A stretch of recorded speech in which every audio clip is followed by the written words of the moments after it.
Will AI replace teachers? Being a teacher in India and US, how was that experience like? I worked with a blind girl for a month in a row, and she was just a kindergartner. It was life-changing experience. Each child is unique. When we look at personalized learning, at times people confuse it with individualized one-on-one approach. That's not what personalized is. So what will your advice be to people who are looking teaching as a profession, who should be one and who should not be? Don't consider it as an easy way out, is all I say. How do you look at the aspect of parenting and parent relationship with the school? It takes a village to raise the kids. Schools cannot be held responsible for everything. What is the joy of being a head of school of an institution like Kunskapsskolan? I think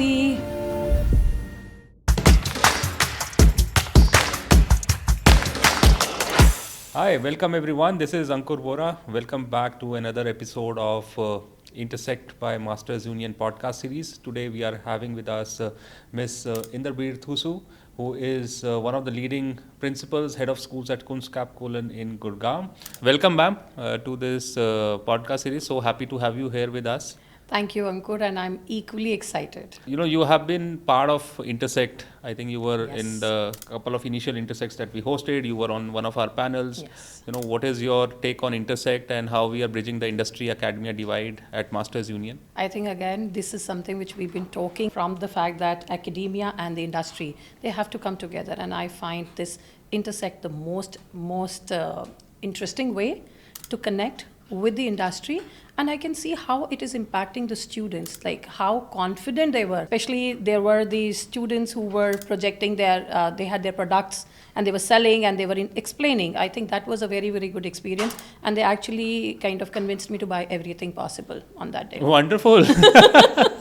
So I'm so happy for my students Yes, that they yes. were able to convince you to buy They were. things. So coming to my conversation today with you, it's very exciting to have you. I was telling you in the before this recording started that you are our first head of school that we are hosting as part of this podcast series. We have hosted colleagues from Hong Kong and Kazakhstan and different fields of education.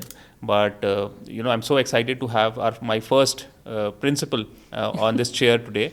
So looking forward to the conversation. You have been someone that I have known for over the last 4 or 5 years now, and I have always seen you as a rare kind of a principal. And again, coming from my experience of visiting thousands of schools across multiple countries, I always have huge respect for your vivaciousness, your dynamism, your I think you have that approach to people around you. You are a very people's-oriented person. You are very humble, down to earth, and I've always found you smiling, which is a rarity again for Indian school principals. Most of them are very... Times are changing. Times are changing, but Yes. still you are very one of those principles that I have always found fascinating in terms of your approach to how you deal with the people around you. And I am sure that I've been to your school on more than a couple of occasions, and I've always seen happy parents at your reception, and the children are coming by your room. Tell me, what brought you to education?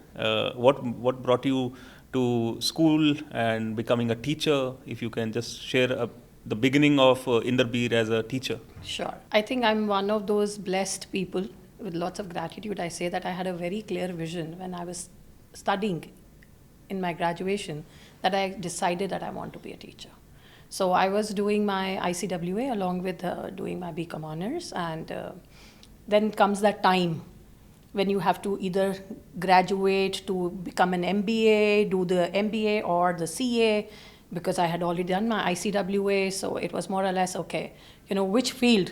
So teaching was never in the avenues there, because the conversation with all my friends and everything was all about, how do we want to take it forward in the corporate world.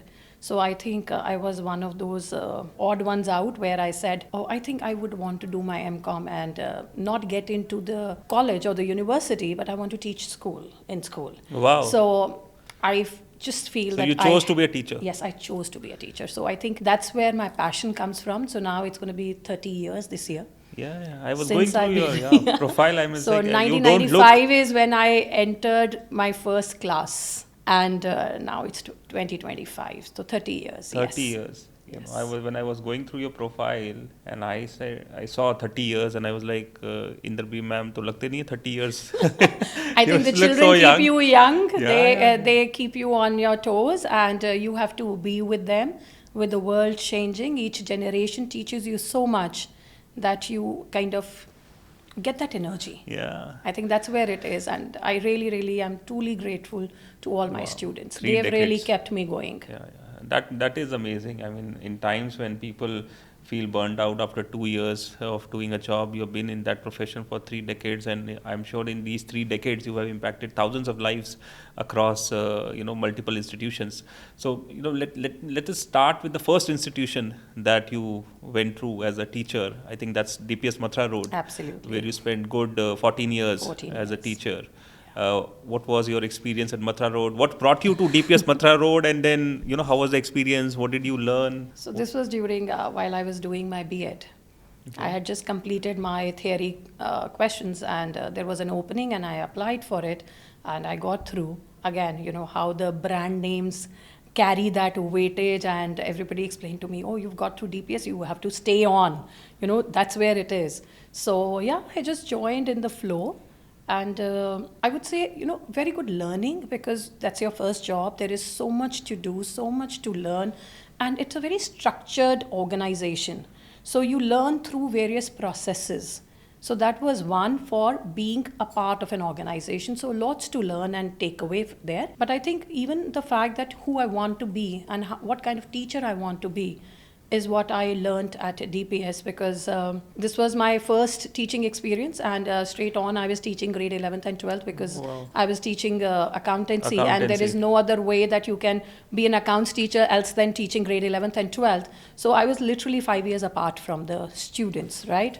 So I think that's where I could empathize and I could understand. I was not that far off to know what they are thinking. So you were connection, and I think really young to be a teacher teaching 11th and 12th. That must have been an experience. That was an experience, and I think I learned that for me, the relationship was very, very important. The first thing which I wanted to do was create a rapport with my students, so that they can understand me and I can understand them. And then comes the relevance of the subject, and then you bring in the rigor. But for me, that is how it worked. So that was 1995? 1995, 96, yeah. And those were the times which, not many teachers would think of. I was also in school during that point of my life. And I remember my learning experience in my school. It was always about teacher coming and giving you some, class, or she'll write something, a lesson or a assignment and all that. No relation was ever built between the teacher and the student. So this is very important, that you were already thinking about building that connect with that was very, very important, and I have to give it to my students. Wow. They also made sure that I understand them well enough. They made me run around as much as they could. Right, how they end up bunking in classes. Yeah, and you have to find the right spaces where you would find them. They would actually bunk school and be in another area of Delhi, and I would know where they are. And you connect and you say, all right, better come back. This is not happening. I cannot be called in front of the principal every day. Saying your class students, and also I was teaching like 45 to 50 students in a class. Wonderful. So to connect 45 with to 50 students in a class, yeah, DPS would have that many, right? So to connect with all, to understand and to get them together as a class also was very, very important, because from grade 10th in 11th they pick up different subjects. Mm-hmm. They've known one another, but they haven't been classmates and friends per se. Yeah. Right? So to build a rapport and get that whole ambience that we are together as one. So that was also equally challenging as a class teacher, when you say, that's how we were called at that time, right? So we had to make sure that everybody comes together and we kind of stand up for one another and understand one another. So I think those were the areas which I really focused on.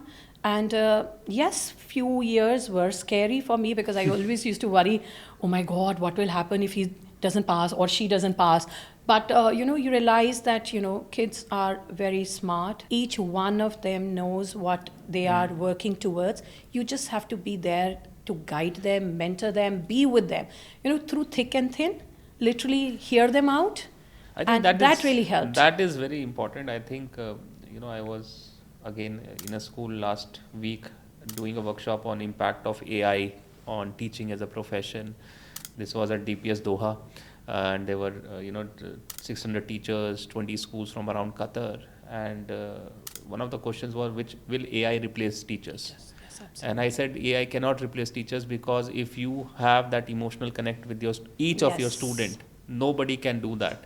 So if you are doing that, you are already unreplaceable, because AI cannot understand context, AI cannot understand the growth of a child, AI cannot have that understanding of a human being and a teenager in those years. So I'm so happy that you are validating that thought. So you were with them for 14 years. 14 years, yes. That's 14 years. that's a long amount of time to be Huge. spent. Yeah.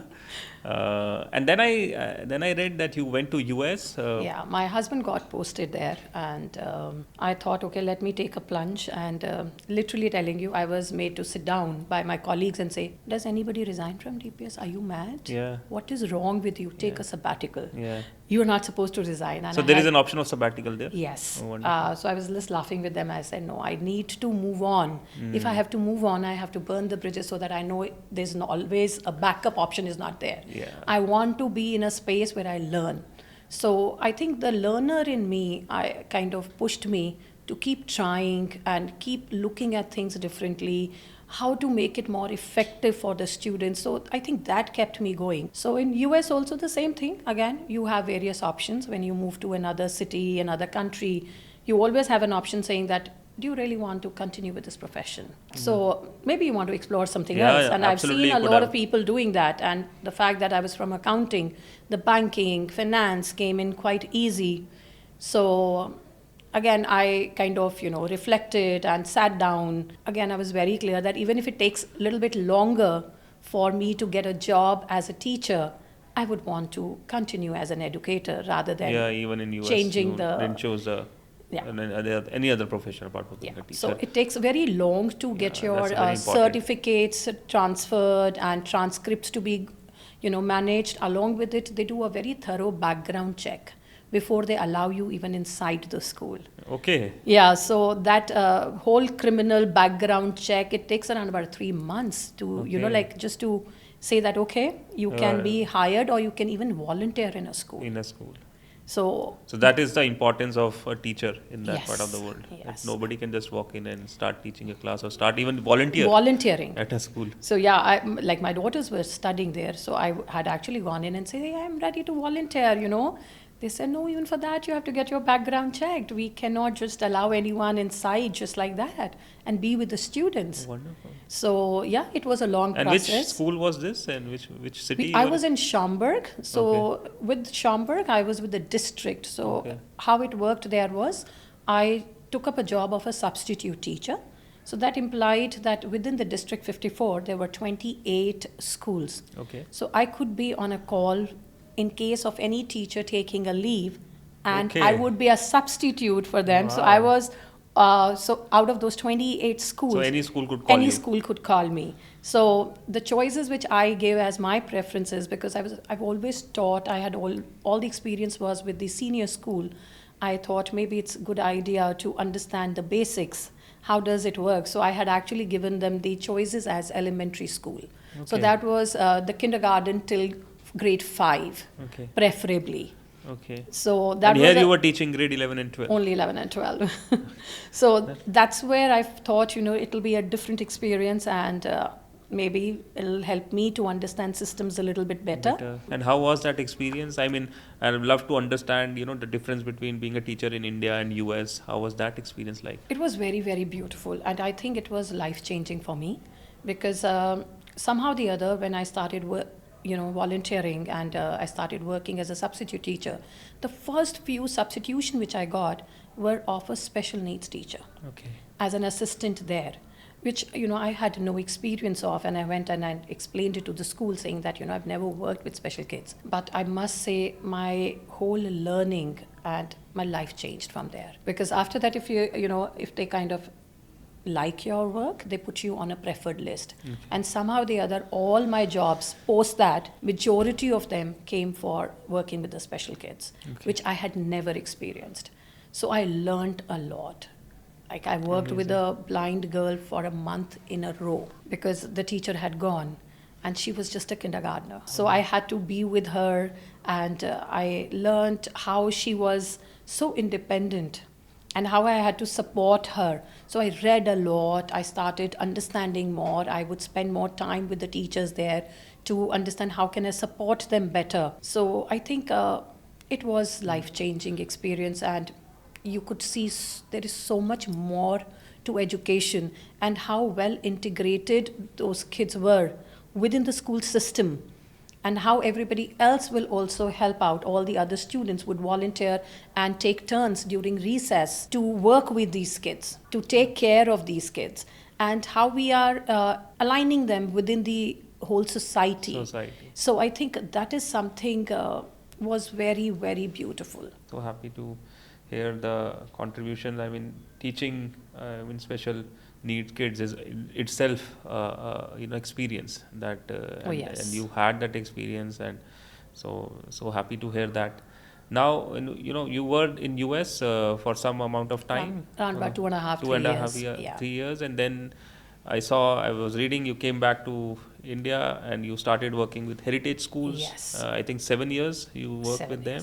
And so again, how did heritage happen, and what was the story there? Same thing again. I think when you're looking for coming back to India, then because I've had a very different experience, we were very clear that I would not want to join a regular school. I wanted to actually understand more. So I came in, I took my time, I joined a course at RCI to understand more and read more about special needs and education. And so I wanted to join a school where there would be more special needs kids, and some schools where we're open about it and we can integrate them. So that was within class. So Gurgaon kind of seemed a place where we can expect these changes and the more progressive approach towards education. So, and that's where I started researching a little, and heritage came on the way. And again, my choice for heritage was again based on the fact they had a very strong SEN support system. And for me, that was very important. Although I was not supposed to work there per se, but you start feeling and you understand the systems better, and you feel that that's the organization you want to be part of. So that motivated me, and we started working together. And again, a lot of learning. You start understanding that there is a different approach towards teaching again. So a lot of case studies, lot of practical experiences which we could bring in, lot of freedom to decide how you want to be in your class and how do you want to really transact your class, and the lessons and everything was there. And so a lot of mentoring, I would say. So again, wonderful. The learner in you keeps striving for more, and say that, okay, what else can I add on? What else can I do? I mean, it's a very simple thought that you have just shared, that reflecting on what is it that you can build on and what is it the new experiences you want to have. I mean, that in itself is a novelty in people. That is what I have found in my own career in education, that a lot of people just sleepwalk through life. And it's unfortunate that if a teacher is doing that, then it's a doubly unfortunate, because then you are impacting hundreds of students, people around you. So I'm happy. I mean, that's what as I started my conversation with you, I mean, you are very unique, and now it is being proved, why even doing just the simple things makes you unique in this world. Now, coming to Kunskapsskolan, I mean, you're the head of school at Kunskapsskolan in Gurugram, and I mean, as I said, I've been to your school, amazing institution you're building there, and I think you've been there for at least 3 years. 5 years. 5 years now. 5 years now. I've known you for 3 years. Tell us a bit about Kunskapsskolan. I mean, let's start with I remember when I was there last month, we were speaking about the philosophy, and I was very fascinated by the philosophy that Kunskapsskolan schools have. If you can share something there, and then we can. Sure, absolutely. More than happy, because I think, again, when I had to decide the movement in my career, usually if you've seen in 30 years, it would be just 3 schools if you would really talk about it. But I think Kunskapsskolan again attracted me because of the philosophy, the whole belief of that each child is unique, each person is unique, and giving that space for each child to grow to the maximum extent and find their own niche in life. I think that really, really attracted me. And again, we have a very, very strong SEN support as well as special pedagogues and the counseling support which we provide to our students. So that was another motivation for me to say that, this is the commitment of the management towards it and belief in it. And when I look at it, Kunskapsskolan being a school which believes in personalized learning with very concrete outcomes in mind. And when we look at personalized learning, at times people confuse it with individualized one-on-one approach. That's not what personalized is. So when we say personalized, we are talking about each child finding their own goal, deciding their own goal, deciding on their strategies to work around. Yeah. So, the whole terminology, when I see, we teach for life. It's a skill sets which we really work on and not only the curriculum. So the approach which we have is how do we manage this, That is exactly right? what we do in Masters Union. That Yes. it's about learn by doing, Learn build your by skills. doing.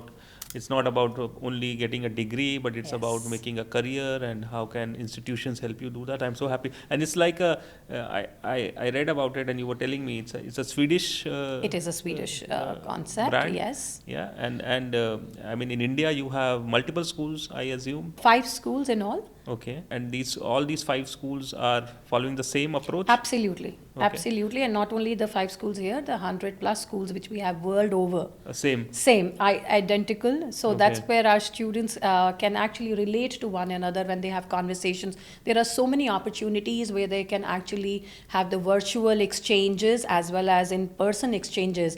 The teachers also, we have a very strong teacher exchange program in place, and we learn and we have a network which is called the KED network. So again, we all sit together from various countries, we learn with each other, we share a lot. So all this is possible because the philosophy in itself is very, very focused on each person growing, each person learning. Not only the students, we have commitment towards our teachers also, that we all kind of learn That is and very grow important. from where we are and really push our boundaries at times. It's not easy. And when I look at the skill sets which our students are really working on, the very basic things like when we say, planning, reflecting, strategizing, these are the skill sets which we really work on. And these are the skill sets which are important in their lives. And that's where we see our students really, really blossoming, growing, Wonderful. and Wonderful. working with the community. And I think that comes across. I think you're absolutely correct. I've been to. Now I recollect. I've been to your school in Lucknow, Kunskapsskolan in Yes. Lucknow, and then in Bangalore also. I was there a couple of years back. I was hosting a session there. I think all of those schools have their own. Identities, but then you're right that they are syncing together with the philosophy of the Kunskapsskolan. Now coming to I'm also very interested, since you are a head of school and you are a principal. I would like to understand. I mean, this whole debate around, you just mentioned it. I mean, teachers, who should become a teacher, and who is not supposed to become a teacher. If we can, as a principal. How will you define? You have been a teacher for 30 years. I'm taking you, I'm as a teacher first and then Yes, principal, I am. and that is the journey that you had. So what will your advice be to people who are looking at coming to teach, or they're looking at teaching as a profession, who should be one and who should not be? See, we should not be looking at teaching as a profession where we say, oh yeah, it's a half-day job. We can balance, the work-life balance becomes better if you are here. But you are impacting so many lives. So the passion has to be there to work with these students. It's not about, I've seen students do not just worry about how much you know, but how you are with them.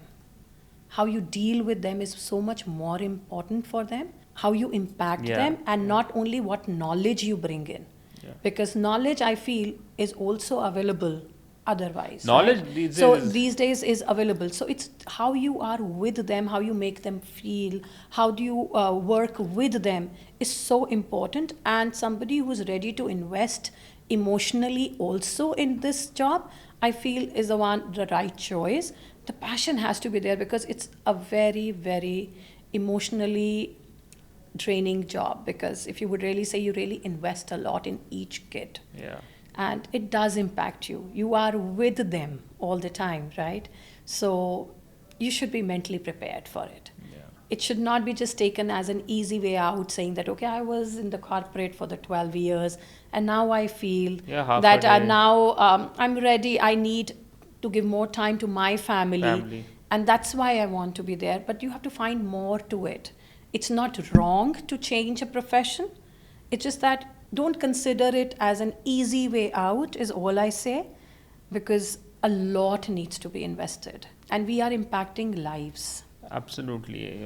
One of the things that you also mentioned about, the Kunskapsskolan philosophy, I think when I was at this, doing this teaching training program at DPS Doha, we were talking about the 2 Sigma problem of, Professor Bloom of the Bloom's taxonomy fame, who said the 2 Sigma problem talks about this, that, students who have access to one-on-one learning are doing better in terms of whatever their goals are in life. It's been academic or it's sport or it's professional. I think, so teachers have to invest so much time in every student. And information today is easily accessible. I mean, you would go AI, Chat GPT, Perplexity, and do whatever. Everything is accessible to students. Gone are the days when teacher could just walk in, show a PPT, or do a class on a smart board and leave. I think that one-on-one connect, again, coming back to my statement on AI and replacing teachers, I think you are absolutely correct. If you are ready to do that kind of work, then you should be choosing teaching profession. Otherwise, AI is here. It's not going to be difficult to find knowledge, right? Find information at least. Students have it under access of their mobile phones. So I think that was the main reason, if we would really look at it, as a educator, when you keep looking at what can be better, right? So everybody wanted to have a time frame, and we always talk about how teachers can be the good mentors and the coaches and, be there to support the students. But Kunskapsskolan not only just believes in that philosophy, actually works on that philosophy. So one of the, only school, I would say, where we have the personal coaching as a concept. Wonderful. Where the base group teacher meets each student of her class for 15 minutes one-on-one every week. Yeah, that was fascinating. So, you were telling me. People talk about it, that it should be there, how people should be able to. But how do you make time? You have to believe in it. You have to have a whole structure. And that's what Kunskapsskolan believes in it and works towards it. So the KET philosophy is all about the student at the center. When we sit down and, together as a team, and, at times you have to make certain decisions and you have to really think through. The first question which we reflect on and we ask each other is, how is it going to impact the student? So when you have the right reason for doing the thing, I think the decisions which you will make would be so much better. So the question which we keep asking one another is, how does it impact? If it is for the benefit of the students, all right, let's see how we can reach there, right? How do we provide? So all those things, when we, there are certain things which we just say, it sounds nice in philosophy and it sounds nice, but can you do it? But we at Kunskapsskolan, we actually end up doing. Now, a simple thing like NEP, which has introduced, saying that, okay, all the subjects should be integrated. The subjects should not be taught in silos, and we should all be together, right? We've been doing it since 2013. Wonderful. Since this was being introduced, it was brought into, Kunskapsskolan was started. And this is just an affirmation for us. It is so encouraging that now everybody is looking at how to integrate. But for us, we've been doing it for years. And that's where we are. I think that gives us the energy and, keeps us going. And we really actually question each other a lot. Yeah, absolutely. And that comes across when we visit your schools. And another very important aspect of running a school as a head of school is, the partnership with parents. Absolutely. And, what are your thoughts on that? What do you think? I keep on when I am meeting a lot of principals, they say that parents of this generation, they don't get it, and parents that have very high expectations. Many of them outsource parenting to schools, and we should have a parent school and a child partnership developed. How are you, as a as a very progressive school, as a very well known renowned global brand, I mean, how do you look at the aspect of parenting and parent relationship with the school? Ankur, again, the same thing. It takes a village to raise the kids. It can never be done by one person alone. Schools cannot be held responsible for everything. Similarly, again, until and unless we are all on the same page, we would not be able to do the things for the benefit of the kid, right? So ultimately, yes, it's not easy. Yeah. But till the time we are transparent, we have a lot of conversations. We try to communicate a lot with the parents, and we partner with them for various things and involve them with the school, like us. Our internship program, which is for grade 9th and 11th, where all our students go for internship. A lot of help and support. A lot of help and support we get from our parents. Similarly, when parents have certain concerns and issues, we are there to hear them out, listen to them, understand, and again, make a decision which is for the benefit of the student. Again, we ask the same question when we sit with the parent also. How does it impact the student? Let's talk about that. The counseling support which we have for our students, it's again a very, very strong life skill sessions which we have. If I were to talk about it, I haven't experienced such a strong life skill system. We have our counselors go to every base group every week, and they meet and we talk about various life skills. And we talk about various areas like gratitude, kindness, respect. We bring in these things as a regular conversations. So they do not see counselors as, we are supposed to reach out to them only in case of we have some issues and I'm not supposed to talk about it. So keeping it an open conversation, whole atmosphere, ambience is very, the culture itself, even for us as leaders, it's not just me, the whole leadership, we try to keep it a very flat organization. Even for my promoters, if I were to reach out, I don't have to worry. I can actually pick up my phone and call up, say, I'm kind of struggling here. And having an open door policy really helps. Similarly, like what I get from them trickles down in the you organization. Have a totally open door policy. Yes. Super. So, my final couple of questions to you. We have spoken about the challenges and a lot of things about being a head of school. What is the joy of being a head of school of an institution like Kunskapsskolan? I think the happiness, culture, and what I see my team members and my students happy. I think that's the joy. The fact that I am not in class anymore was very, very tough for me. These 5 years, I've been craving to get back to the class and, say, all right, I keep asking my team members saying, you want any substitution if you're taken off? I'm here to, take a class.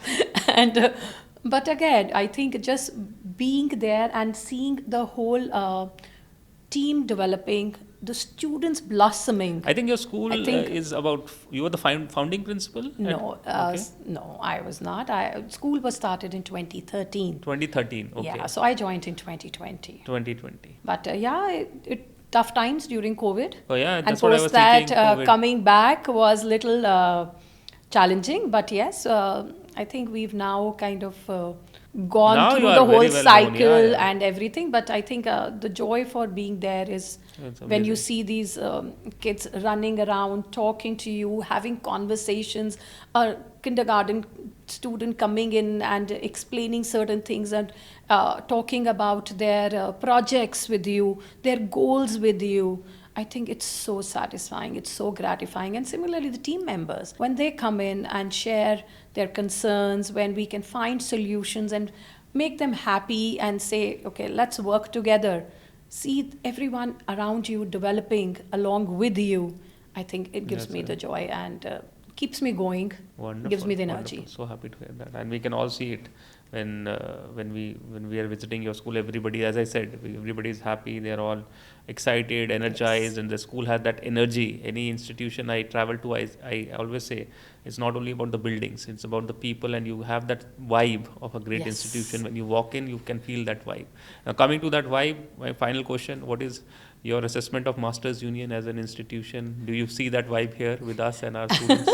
So that's the conversation I had with Pami. I said I came in and I could see the great minds already brainstorming. I entered and I could see small cohorts and students so involved in the in-depth conversation, like totally into it. What do we need to do and how the conversation, and again, my experience, they were such good salesmen that they could actually convince me to say, all right, how good this is going to be.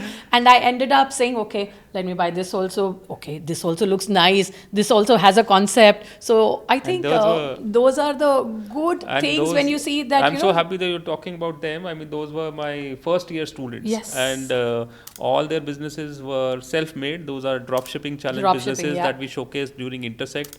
And I'm so happy that you found them full of energy, and they were able to sell you so many products. And that has been the case with a lot of my principals that visit us at Masters Union during Intersect.